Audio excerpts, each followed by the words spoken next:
దేవుని పరిశుద్ధ నామమునకు మహిమ కలుగును గాక. ప్రియమైన దేవుని వలన అందరూ కూడా చాలా ఆసక్తిగా ఎదురు చూస్తున్నారు చిన్నపిల్లల యొక్క కార్యక్రమం నిమిత్తం. వాస్తవంగా కొద్ది రోజులుగా మనం దేవుని విషయాలు మాట్లాడుకుంటున్నాము. కమ్యూనిటీ క్రిస్మస్లో కానీ నైట్ జరిగినటువంటి సర్వీస్లో కానివ్వండి, అలాగే మధ్యాహ్న కాల సమయంలో జరిగినటువంటి సర్వీస్లో కానివ్వండి, గ్రీటింగ్స్ చెప్పేటువంటి అవకాశం ఇచ్చినటువంటి ఒక 2 minutes ఒక ముఖ్యమైన విషయం ఏంటంటే, మనమందరం కూడా ఇటు రీతిగా ఈ క్రిస్మస్ ని ఇంత చక్కగా సంతోషంగా జరుపుకోవడానికి గల కారణం మనము మీన్స్ కేవలం మనం మాత్రమే కాదు, సీతాపేటలో ఉన్న మనం మాత్రమే కాదు, ప్రపంచవ్యాప్తంగా కూడా ఈ క్రిస్మస్ ని ఇంత చక్కగా సంతోషంగా జరుపుకోవడానికి గల కారణం ఏంటంటే, 2000 సంవత్సరాల క్రితం యేసుక్రీస్తు ప్రభు వారు పరలోకమును విడిచిపెట్టి నరరూపిగా ఈ లోకానికి వచ్చినటువంటి కారణాన్ని పురస్కరించుకుని మనం అందరం కూడా సంతోషిస్తున్నాం. అయితే విషయం ఏంటంటే, ఏ కారణాన్ని బట్టి అయినా ఈ లోకానికి వచ్చారు అని అంటే కొన్ని మాటలు ఉన్నాయి పరిశుద్ధ గ్రంథంలో. నశించిన దానిని వెనక రక్షించడానికి ఆయన ఈ లోకంలో వచ్చినట్లుగా, పాపులను రక్షించుటకు క్రీస్తు యేసు ఈ లోకమునకు వచ్చినట్లుగా, ఆయన యొక్క జన్మకు గల కారణం ఏంటంటే, నశించిపోతున్నటువంటి మానవాళిని, పాపములో మునిగిపోతున్నటువంటి మానవాళిని రక్షించడానికై దేవుడే ఈ లోకమునకు వచ్చినట్లుగా మనం పరిశుద్ధ లేఖనాలను చూడగలుగుతున్నాం.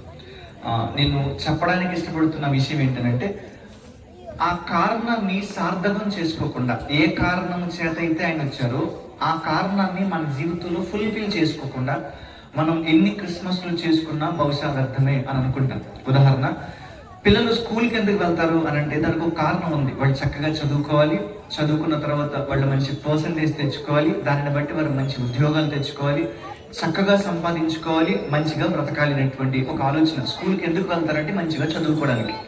అలా వెళ్తున్న వాళ్ళు ఒకవేళ సరిగ్గా చదవట్లేదు అనుకోండి, అస్సలు చదవట్లేదు అనుకోండి, చదువు మీద ఆసక్తి చూపించట్లేదు అనుకోండి, ఫీజు పే చేసేటువంటి తల్లిదండ్రులు వీళ్ళ స్కూల్కి పంపించడం వేస్ట్ అని అంటారు.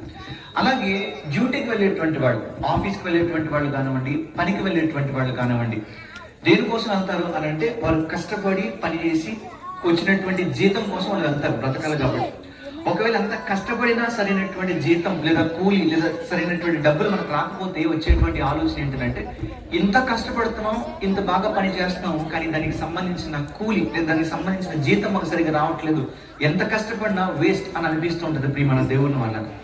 లేదా ఏదైనా మనం వెకేషన్కి వెళ్ళినప్పుడు, ఏదైనా టూర్కి ఒక 2-3 రోజులు మనం టూర్ ప్లాన్ చేసుకుని ఎక్కడికైనా వెళ్ళినప్పుడు దానికి గల ఉద్దేశం ఏంటంటే, అక్కడ ఉన్నటువంటి కొత్తమైన చక్కనైన ప్రదేశాలు చూడాలి, చక్కగా చూడాలి, సంతోషించాలి, ఫొటోస్ తీసుకోవాలి, ఆనందపడాలి, చక్కటి ఆ దృశ్యాలన్నీ కూడా దేవుడు సృజించినటువంటి ఆ సృష్టి అంతటిని కూడా చూసి ఆనందించాలి. ఒక కారణంతో మనం కొన్ని చోట్ల మనం టూర్స్కి వెళ్తూ ఉంటాం. అలా వెళ్ళినప్పుడు ఒకవేళ ఏ జ్వరం వచ్చో, ఏ కడుపు నొప్పి వచ్చో, అనారోగ్యంగా ఉండో, నీరసంగా ఉండో, ఒకవేళ వెళ్ళినటువంటి ప్రదేశంలో ఏమీ చూడలేకపోయాం అనుకోండి, 3 రోజులు కూడా గడిచిపోయాయి. అప్పుడు మనకు వచ్చేటువంటి ఆలోచన ఏంటంటే, అనవసరంగా టూర్కి వచ్చాం, అనవసరంగా డబ్బులు పెట్టుకుని వచ్చాం. సో మనం ఏ కారణం చేత అయితే ఏ పని అయితే మనం చేస్తూ ఉన్నామో ఆ కారణం ఒకవేళ నెరవేరకపోతే అది వేస్ట్ అయిపోయింది అని మనం ఫీల్ అవుతూ ఉంటాం ప్రియమైన దేవుని వల్ల. నేనేం చెప్పడానికి ఇష్టపడుతున్నానంటే, యేసుక్రీస్తు ప్రభు వారు కూడా 2025 సంవత్సరాల క్రితం ఈ లోకానికి ఒక చక్కటి కారణంతో వచ్చారు. ఏంటనంటే, నశించిపోతున్నటువంటి మానవాళ్ళందరినీ కూడా రక్షించాలి అనేటువంటి ఉద్దేశంతో. ఒకవేళ ఆ కారణం మన జీవితంలో ఫుల్ఫిల్ కాకపోతే గనక, ఆ కారణం మన జీవితంలో నెరవేరకపోతే గనక, ఒకవేళ ఆయనకు కూడా బహుశా ఈ ఆలోచన వస్తుందేమో, అనవసరంగా నేను ఆ మనుషుల కోసం భూలోకానికి వెళ్ళాను అని. కాబట్టి ఆ ఆలోచన ఆయనకు రాకుండా నిమిత్తము మనం అందరము కూడా చక్కగా ఆయన ఈ భూలోకంలో పుట్టారు కాబట్టి మీరు ఎంత సెలబ్రేట్ చేసుకోగలరో చేసుకోండి, కానీ ఏ కారణంతో అయితే ఆయన ఈ లోకానికి వచ్చారో ఖచ్చితంగా ప్రతి ఒక్కరి జీవితంలో ఆ కారణం నెరవేరాలి. మధ్యాహ్న కాల సమయంలో మనం కొన్ని మాటలు నేర్చుకున్నాం. యేసుక్రీస్తు ప్రభు వారికి మన ఉదయంలో చోటిస్తే ఎలాంటి కార్యాలు జరుగుతాయో.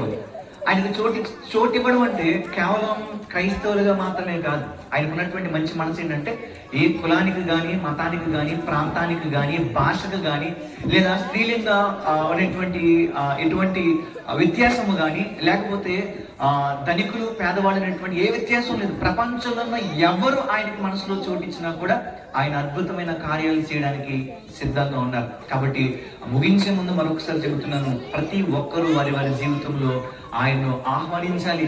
ఏ కారణముతో ఆయన ఈ లోకానికి వచ్చారు ఆ కారణం మనందరి జీవితంలో నెరవేరాలి.